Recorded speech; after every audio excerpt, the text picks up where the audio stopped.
How to update an Android phone. In this video, I'm going to show you how to update the firmware on your Android phone to the latest version of Android. And if this video helps you, please consider giving it a like and also subscribe to my channel because that really helps me out. So to get started, we need to open up the settings on our Android phone. And we can do that by swiping up from the bottom and then just finding the settings app and opening it up. Once in the settings, we just need to scroll down until we get to System, select System, and then at the top, you should see Software Updates. In here, if you see updates available, go ahead and select that. Give it a second though. It may take some time for it to actually figure out if there's an update available. So once you see update available, select where you see pending update.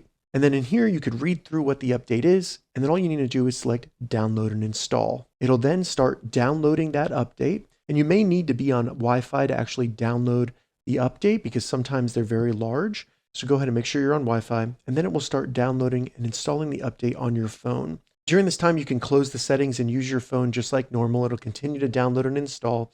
You may get a notification letting you know that you need to restart your phone in order to finish the installation. So look out for that. But depending on the update size, it may take anywhere from a couple minutes up to an hour. So just give it some time. So that's how you update an Android phone. If this video helped you, give it a thumbs up and please consider subscribing to my channel.